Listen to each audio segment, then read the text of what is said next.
how I destroyed the only family that loved me. My name is Mary, and if you ever meet me today, you will never believe the kind of person I once was. People say love is blind, but I say greed is the real blindness. I lost everything because I wanted what was never mine. This is the story of how I entered a happy home and almost destroyed it from inside. I was born in a small village in Imo State. My mother died when I was 14, and my father drank too much to remember he had children. Life was hard, too hard. When my cousin Jane came from Lagos one December, wearing fine clothes and speaking English like a movie star, I knew I had to follow her. At 16, I begged her to take me to Lagos. She said she would help me find work. That's how my journey began, one nylon bag, one pair of slippers, and a head full of dreams. When I arrived in Lagos, everything felt big, the roads, the buildings, even the air. Jane introduced me to Madam Grace, a gentlewoman in her mid-30s who lived in Lekki with her husband, Mr. David, and their small son, Ethan. They looked like a perfect family, the kind you see in adverts. Mr. David was tall and calm, always smiling. Madam Grace was elegant, always well-dressed and kind. She spoke to me gently, even though I was just a house girl. From the first day, I felt like I had entered another world. Working in the David's house was nothing like the stories I heard from other house girls. There was enough food, I had my own small room, and nobody shouted at me. Madam treated me like a little sister. She would say, "Mary, make sure you rest after cleaning. Don't overwork yourself." Sometimes, she even gave me her old clothes, neat, beautiful dresses that made me feel like somebody important. And Mr. David, he was different from most men I had seen. He respected his wife, never raised his voice, and always said thank you whenever I served him food. At first, I admired him like a father figure. But slowly, something began to change. Every evening, I would see them laughing together on the balcony, sharing a glass of wine, talking softly. They looked like best friends. I remember one night, Madam came home late from her catering job. She was tired. Mr. David helped her remove her shoes, massaged her feet, and told her she was doing well. I stood there, pretending to dust the shelf, but my heart was burning. Why can't a man love me like that? Why should she have everything, beauty, money, love, while I washed their plates? That night, I couldn't sleep. For the first time, I imagined what it would be like to be in her place. Peter, the driver, liked me. He was funny and always had small money to give me for snacks. One afternoon, he said, "Mary, one day I'll marry you. We'll leave this house and have our own home." I smiled but didn't mean it. How could I, when my eyes were now fixed on something bigger? Every time Mr. David smiled at me, I felt something inside me move. I began to dress differently. I used Madam's perfume when she wasn't around. I made sure to serve his food with extra care. And slowly, I started noticing small changes, the way he complimented my cooking, the way his eyes lingered a little longer. I told myself it was harmless. But deep down, I knew what I was doing. Madam Grace's catering business began to grow. She started traveling often to Abuja for big contracts. When she was away, I was in charge of the house.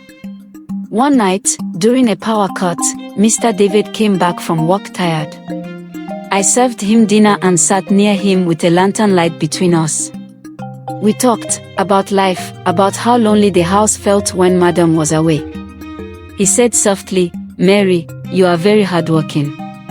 I appreciate you." I felt my heart melt. That night, after he went to bed, I couldn't stop thinking about him. That was when I made my decision. If I could make Madam look unfaithful or careless, maybe he would leave her. Maybe he would see that I was the one who truly cared for him. I started small. When Madam's friends came around, I pretended to overhear phone calls. I whispered to one of them that Madam might be seeing another man in Abuja. I acted innocent, saying, "Auntie, I'm not sure but she's always on the phone laughing with someone called Collins." Lagos gossip spreads faster than rainwater. Within a week, one of those friends mentioned it to Mr. David, pretending it was concern. He laughed it off, but I saw the worry in his eyes. Then I made my next move. One evening, I accidentally dropped Madam's second phone under the sofa, leaving a strange number calling repeatedly. When Mr. David found it, I acted surprised, saying, "Sir, I don't know who keeps calling her when she's in Abuja." It worked. He started to doubt. As days passed, he became quieter. He didn't smile much. One rainy evening, he sat alone in the living room, looking tired and lost. I brought him tea and knelt beside him. "Sir, are you okay?" I asked softly. He sighed. "Marriage is not always easy, Mary. But you love her," I said. "I do. I just wish things were the way they used to be." I touched his hand gently. For the first time, he didn't pull away. That touch became the beginning of my downfall. Chapter 8: Forbidden Fire. We grew closer. At first, he just talked to me when Madam was away. Then he started buying me small gifts, a phone, new shoes. He said it was appreciation for my hard work, but I knew it meant more. One night, after a heated argument with Madam over the phone, he came home angry. I comforted him, and in his sadness, he made a mistake, we made a mistake. After that night, everything changed. He started avoiding me during the day but called me secretly at night.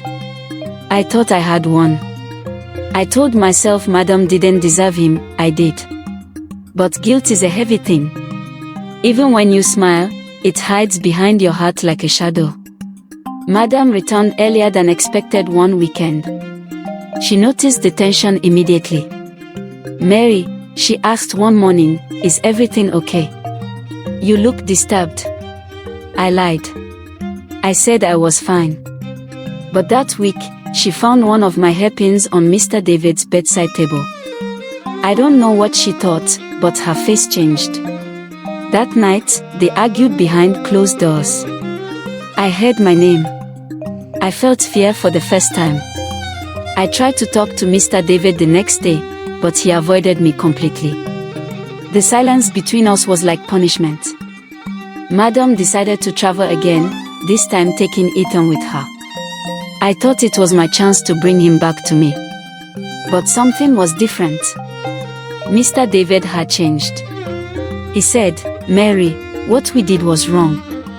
I love my wife, and I don't want to lose her." His words cut through me. I felt used, betrayed. In anger, I shouted, "So after everything, you would just throw me away like that?" He didn't reply. He just walked away. That night, I cried until morning. When Madam came back, she called me into the living room. Her face was calm but her eyes were red. "Mary," she said softly, "I trusted you. You were like my sister." She showed me messages, my text to Mr. David, screenshots, call logs. My whole body shook. I fell on my knees, begging, crying, saying I was sorry. She didn't shout. She just said, "Pack your things and leave my house." That was the worst pain of my life, not because I lost a job, but because I saw how much I had broken their hearts. I stayed with a friend in Mushin for months, jobless and ashamed. Peter, the driver, came once to see me. He said Madam and Mr. David had gone for counseling, trying to fix their marriage. He also said Madam was pregnant again. I smiled weakly, pretending to be happy, but my heart burned with regret. Every night, I saw their faces in my dreams, the kind couple who gave me everything, and how I destroyed it because of greed. Now, years later, I work as a tailor in Yoba. Sometimes, when I see rich couples in their cars, I remember my past. I wish I could tell every young girl out there, don't be fooled by shiny things. Don't destroy a good home because you want comfort. Loves his wife, don't come between them. It will never end well. I learned the hard way. My name is Mary, and this is my confession. The world may judge me, but I tell my story so that others can learn. Love is not about stealing someone's place. It's about knowing your own.